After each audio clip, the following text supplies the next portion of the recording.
I think we have a big part in changing the face in Canadian basketball. In my opinion, we're doing things better than every other prep school in the States. The ultimate goal is really to impact Canadian basketball in a way that nobody's seen yet.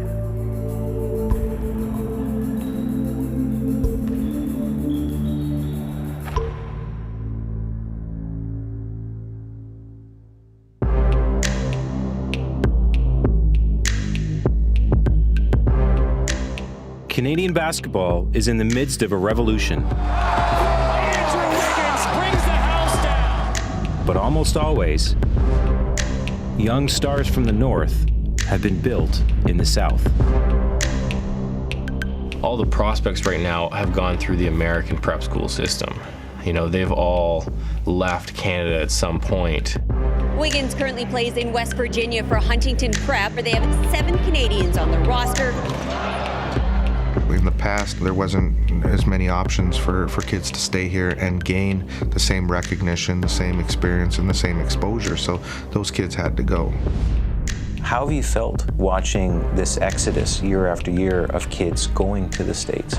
It bothered me a lot, because it's people building their reputations off our kids and our country and our product.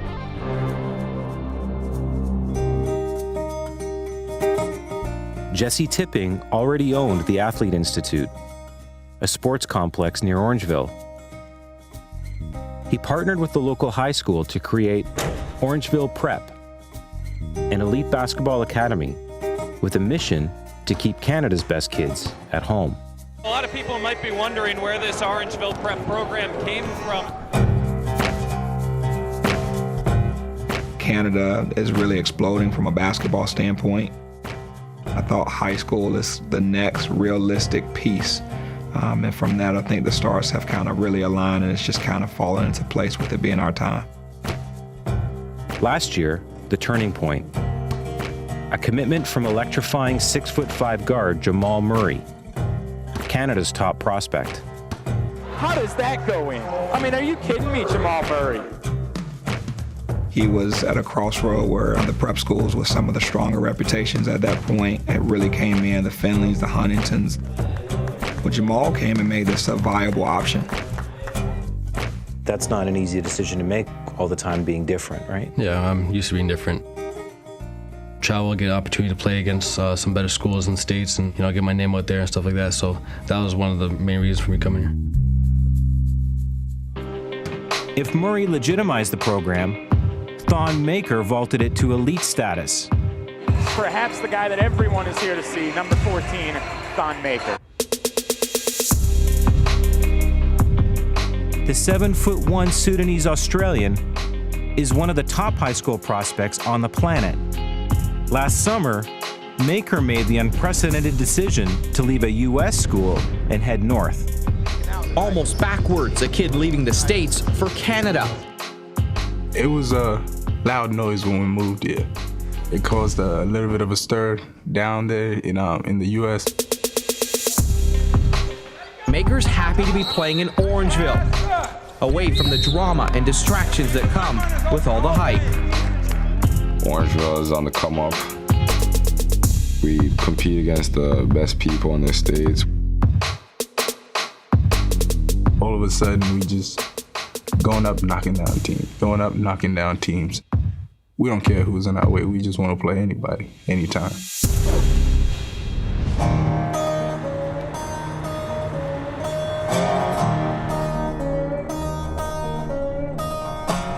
Mid-January, a typical trip south of the border to play U.S. competition. Friday, we traveled to D.C. to play in the MLK Hoop Fest. Saturday, we traveled to New York City to play in the Big Apple Challenge. It's us, Canada, versus basically the whole USA. Game 1 of the trip. A date with Legacy Charter out of South Carolina. Have you seen any video of Orangeville Prep? I've been having nightmares about them. How many are legitimate Division I prospects? You ask me, I'd say all of them. Hey, let's be great tonight. Let's put this thing together now. Together on 3, 1, 2, 3, together. Murray and Maker dominate, and flashed the potential that has schools like Kentucky and Kansas lining up. We got to go find somebody and knock the crap out of them. They both score 17 points, a team high. Orangeville Prep wins by 8. No, this was nothing new for us, so this was just another business trip that we took step one to handle business.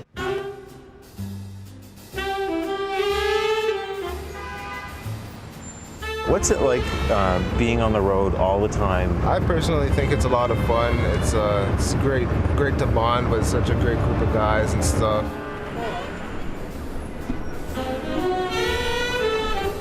Hey, do you guys have a Canadian flag by chance?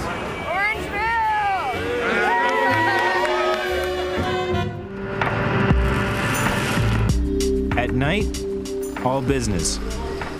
A much tougher test against Pennsylvania's Phelps School. When you think about this team, the Orangeville Prep team, tell me about them. What do you like about them?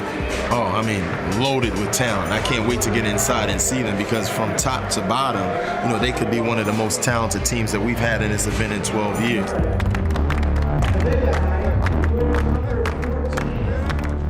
Orangeville stumbles out of the gate. We are not competing right now. We're not playing hard. We're just going through the motions. Talent shines, but teamwork falters. We got this dejected look in our face. I don't know what's going on. Let's pick it up now. Let's go. Let's go. Let's get it. In the end, even a spectacular 28-point effort from Jamal Murray wasn't enough.